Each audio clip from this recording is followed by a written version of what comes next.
Hello and welcome back to Mate's Tottenham blog and to the final episode of our four-parter international break transfer special. And look, we kept the best guest till last. We got We Are Tottenham TV, Ben and Sim in here to talk all things Harry Kane, Gareth Bale, touching a bit of those Paulo Dybala rumours emerging as well. Also looking at the rest of Tottenham's front four going into next season. But before we do get started, Ben, Sim, thank you so much for your time today. How are you getting on?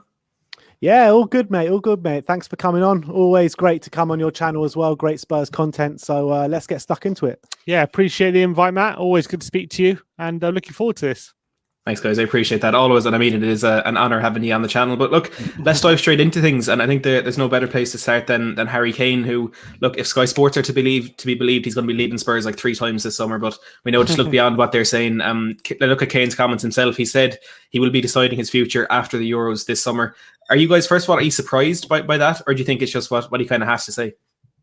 For me, not surprised at all. I mean, in terms of what he said, like he's going to decide his future at the end of the Euros and what have you. I think, look, he said it before that if he doesn't see this club going in the right direction, he will consider leaving. He'll look to get trophies because he's a player that deserves trophies. So if we don't have a good end to the season, let's say we don't finish top 4, finish 6th or 7th and don't win this Carabao Cup, I won't have kind of any qualms about him leaving. Obviously, I would love him to stay for his whole career, but we'll be holding him back. We really would. And a guy like him deserves the big trophies. He deserves to be fighting for the Champions League. He deserves to be fighting for the Premier League. So if we can't offer that to him, it's a bit selfish to hold him back. But obviously, if we're fighting for mid-table or just Europa League football, if it's down to me, I'd keep him. But it's not, unfortunately. And he needs to think of his career first, doesn't he?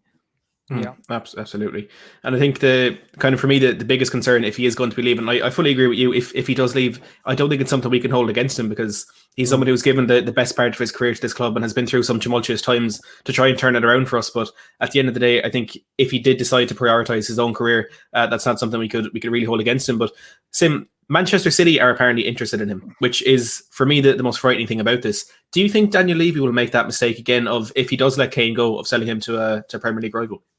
There've been a lot of reports saying that he's going to refuse to sell to a Premier League rival, and I think that's pretty spot on from how he's acted in the past, Daniel Levy. Ever since really, we sold to Berbatov. I can't remember since then. Maybe we sold to Walker, didn't we? Yeah. We sold Walker, but that was big money. So I can't, unless it's a crazy offer like 150 million plus. I can't see us selling to a Premier League rival. I think we'd probably rather take a lower fee and sell him abroad than we would to sell him to a Premier League rival. But having said that, if there was Premier League rival we would sell to, probably is Man City. I think that's probably the easiest pill to swallow from a fan point of view and from a competition point of view. If you have to choose one team pretty much in the league to sell him to, it probably would be City, wouldn't it? So that's one that is most likely to happen. With Aguero leaving as well, that kind of adds fuel to the fire. They're looking for a striker. Obviously, Erling Haaland, with his dad having links with Man City, that's obviously one that's going to be banded about. That's been poured cold water on. Mino Raiola. Did you see what apparently Mino Raiola and Pep are completely, they just don't get on. I'm not sure the backstory to that, but apparently Mino Raiola said he wouldn't give Haaland to Pep. Well, I think that's money talks. More worrying.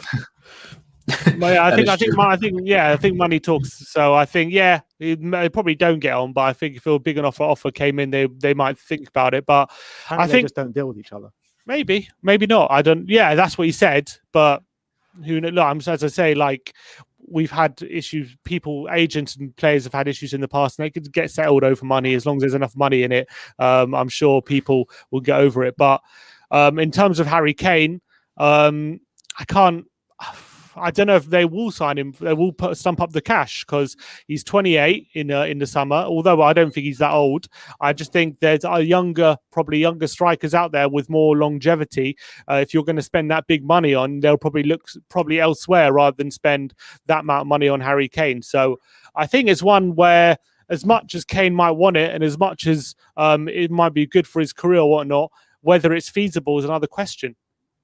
Absolutely, and I think you make a good point there with them wanting maybe a player with more longevity, because you look at Sergio Aguero, who was, for me, one of the best Premier League strikers of all time, and he was there for 10 years, which I think he even mentioned in his farewell message that it's not something you see very often, and I think City could be trying to replace that to kind of have that mainstay in their team, that kind of man that they could try and build around for their future. And look, they have no doubt they have an incredible basis there already, but maybe Harry Kane at 28 is just kind of outside that age range that they're looking for, and it is potentially something that could save Spurs. And for me, look, it's no surprise, and for me it's no coincidence that these stories are coming out over the international break when there's a little less to be talking about.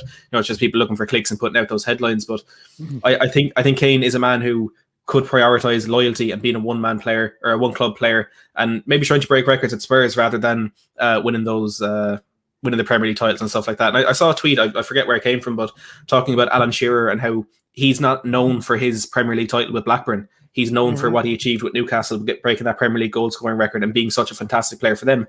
And maybe, would one trophy make much of a difference to Harry Kane's career in terms of how he's remembered? I think that's one that would be difficult to figure out until we do get into a situation like that. But speaking of money, Gareth Bale has kind of split the fan base a bit with his comments over the last couple of weeks. And look, I'll admit I was one who kind of overreacted to the comments that he made in the first place, but I think it was just the timing of what he did was a bit of a concern for me. But look, we come to you first, Ben. What did you make of those comments that he initially made, and then how we kind of rectified them a week later? Yeah, I was in the same boat as you, Matt. I completely overreacted at the time, and I was like up in arms. Oh, he's disrespecting the club. He's disrespecting the fan base. I do feel that the kind of comments at the time didn't sit right with me, but I definitely overreacted at the time. That's for sure. Having looked at it now and what he said afterwards, I think that, look, I can see where he's coming from. I just think for the romantic and for the Tottenham fan in me, I would have wanted him to say that I want to win trophies at Tottenham and then concentrate on the Euros. You know what I mean? Mm-hmm. But I think everything he said was pretty much true, you know what I mean? So there's not too much you can read into it. I think that in terms of Gareth Bale and if he's going to stay here next year, I think that it all depends on how he plays from now until the end of the season, in my opinion. I think that if he plays the majority of games and plays really well, starts scoring like he was against Burnley, like he was against was it Palace, then I think there's a good case of him to stay here for next year. But if it was more like his first half and like Jose doesn't really want to pick him and he's still on the bench and he's not playing much, then look, I think it's just, look, you came here, you tried your best, but look, thanks very much, but it's not working out. Yeah, I pretty much agree with that. And also a lot could be tied to the manager. If we do have a change of manager, that could change the dynamic of the situation. Could be for better, could be for worse. I'm not sure, 100% sure. It depends what manager we bring in and everything. And I think just a lot is up in the air at the moment with Spurs as a whole. Just in terms of how we end the season, a lot can be determined how we move forward next season. So I thought, for me, it would have been stupid for Bale to say, "Oh, I'm going to be at Spurs next season." Or I want to I don't know. I just think players who are on loan are always going to kind of toe the party line in that sense. They're never going to say, look too forward a lot of the time into next season. And I wasn't that surprised by his comments. I also thought the fact that a lot of people are reading the comments as a statement as opposed to actually watching the interview definitely played a part in that. So I think in that sense, people thought he was kind of making a statement. He's planning to go back to Madrid and that or something stuff like that. Well, it wasn't really the case, but if he has a good end to the season, I'm definitely open to him staying, and I'd love him to stay because I do think there's a lot of quality there, and I do think he has to adapt his game a bit more in terms of being more effective in the final third and having more of the ball, because I think he can be very anonymous sometimes. But I still think there's a lot of quality, there's a lot to offer, and I don't think we're going to get that kind of quality very easily. If you think about the amount of money we'd pay for him, 200 grand a week, 220 grand a week for another year loan. To get a player with Bale's quality is going to be very hard to find, even for that money. So I would consider him for next season, but I think a lot is up in the air at the moment. The thing is, for the amount of money he's on and the amount of money that we're going to have to pay him in wages next season, 220k or something, for him not to be able to play in the big games, because that Arsenal game was a complete disgrace. Doherty was pretty much left on his own at right back. And for these big games, Jose really requires these wingers to track back, go forward, track back, go forward.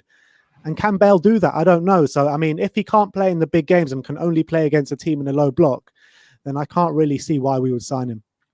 Yeah, and I think Alistair Gold made a very interesting point about the Aston Villa game. He said there's only 4 players on the Spurs bench that didn't warm up. He said Devine and Scarlett, as you would expect, were 2 of them.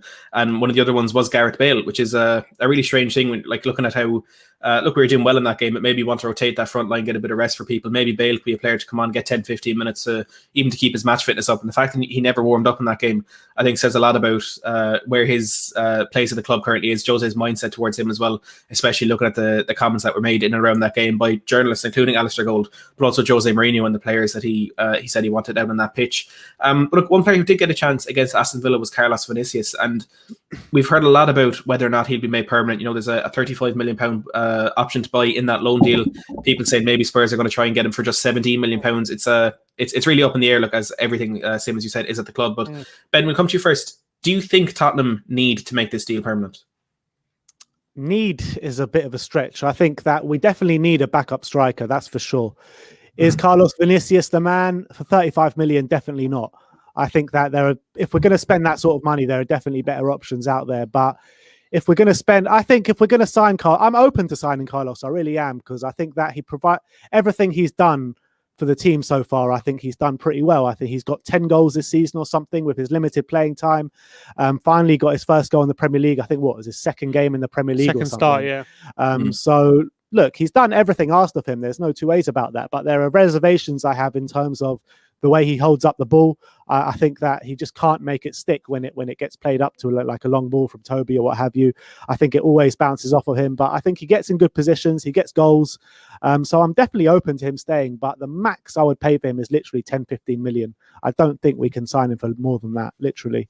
Yeah, I think he's a player who can develop, and if he improves his technical ability, I think he's got really good physical strength. He definitely has the physicality to play in the Premier League, but he just needs, especially, I feel like when he plays up front on his own, I don't know if he's up to it. And I think with a partner, he's okay.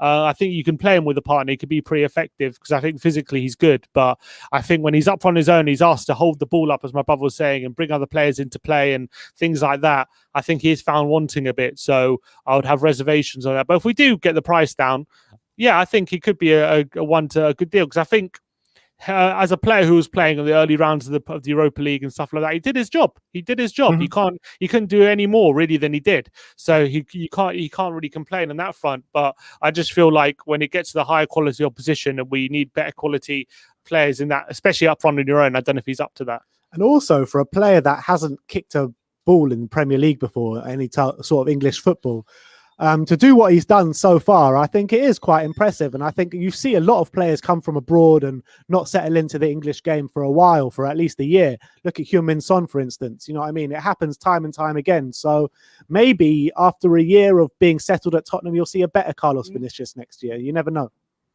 Yeah, fingers crossed. Look, there's no doubt that it takes a long time to acclimatise to English football. And I think he has done well, but the best we've seen from him, as you mentioned, is when he is up there with Harry Kane. Look at that game against West Brom at the Hawthorns earlier in the season. It was his kind of running off Harry Kane that set up that goal in the end, and of course playing up front with him against Aston Villa, he was probably one of the best performances we've seen from him in terms of how much he affected the game. And in the Europa League, I think he was the top scorer up until the last 16, which is an incredible achievement for any player, especially in your first year in a new club. But I think time will tell on that one. I agree with you as well. I think it will have to be a bit lower than the £35 million.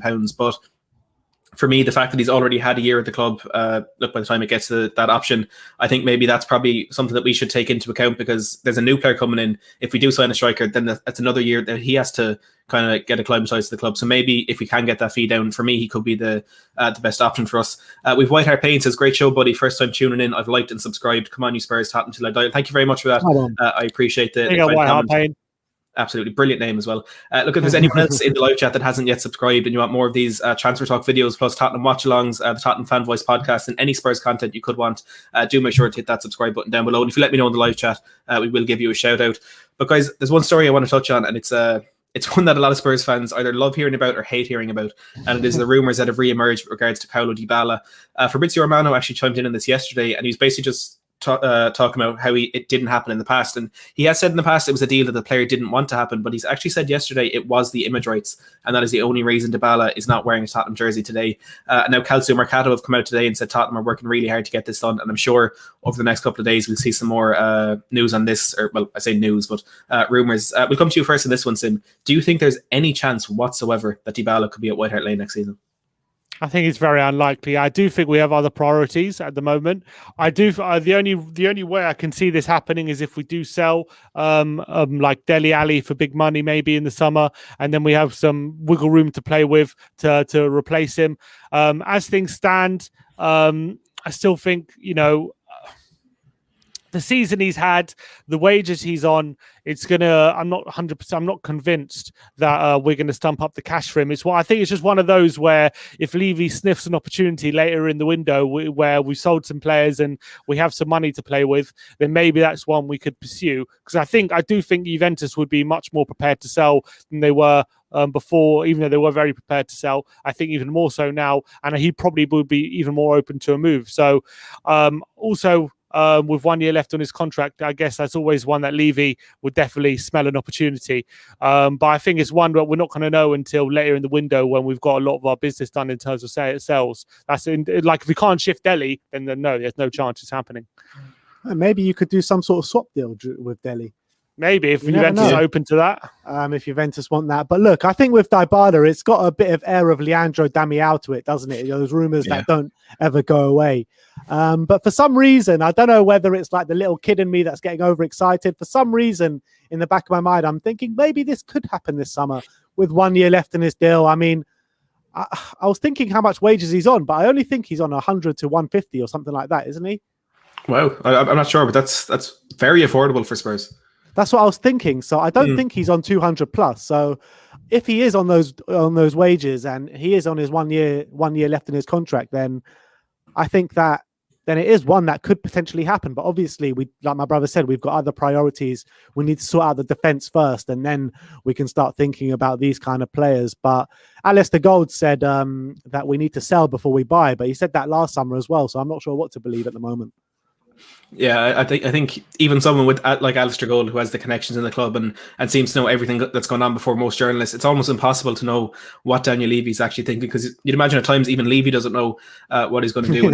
It is a concern, I suppose, that we do have to sell to buy. And look, I know the global pandemic and all that is playing a part, but still, you'd imagine a club with the revenue that we've had and the way the club should be set up, it should be better than this. And look, that's a whole other discussion about the board and whether they're the right ones for the club. But it's the ones we're stuck with now, and it's going to be a very interesting summer window that we have coming up. Which players could be leaving, which players could be coming in. Before we do wrap this up, guys, I know you're a bit pushed for time.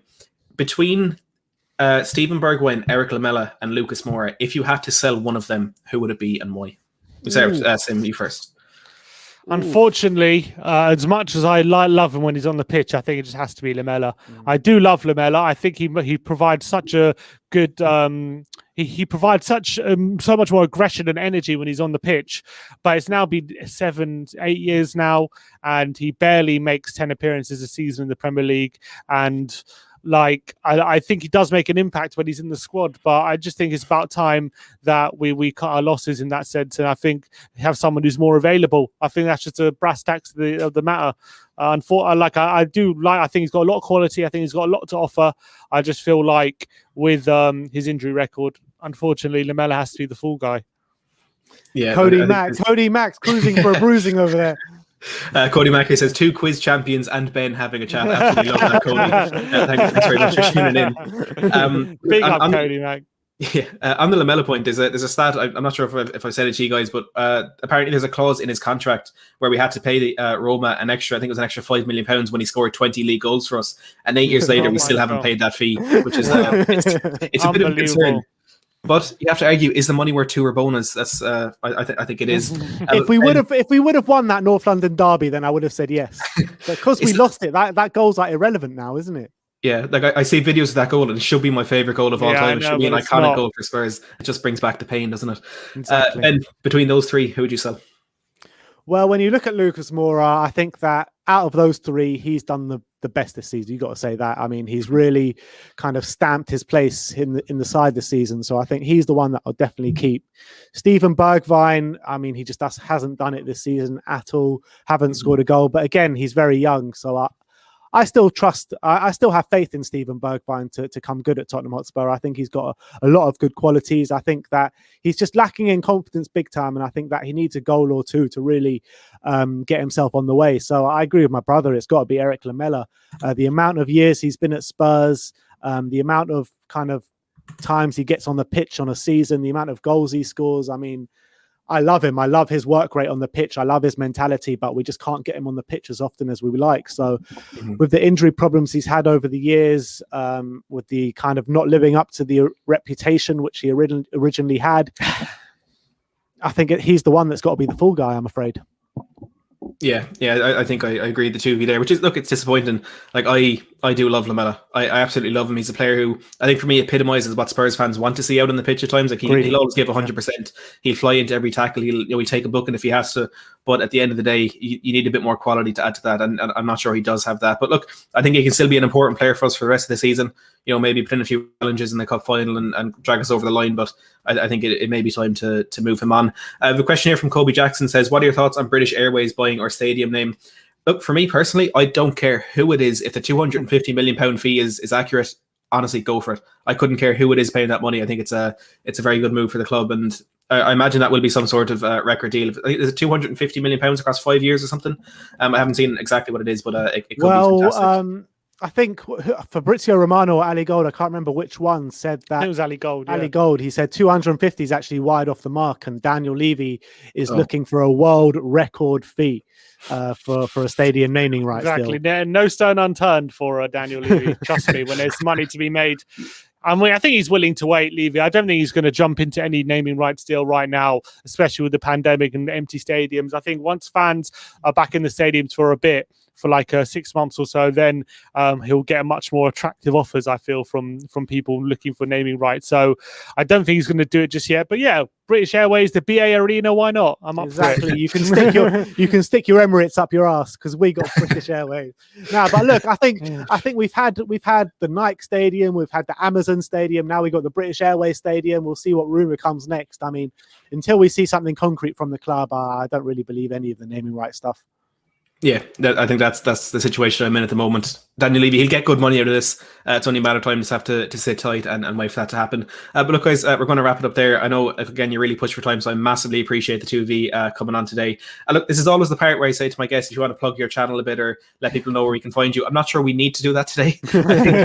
I think everybody knows who you are. But look, everyone, if you haven't already, do make sure to go over and subscribe to We Are Tottenham TV. And from us here, like I said, if you want Tottenham watch-alongs, podcasts, reviews, previews, all types of Spurs content, do make sure to hit that subscribe button down below.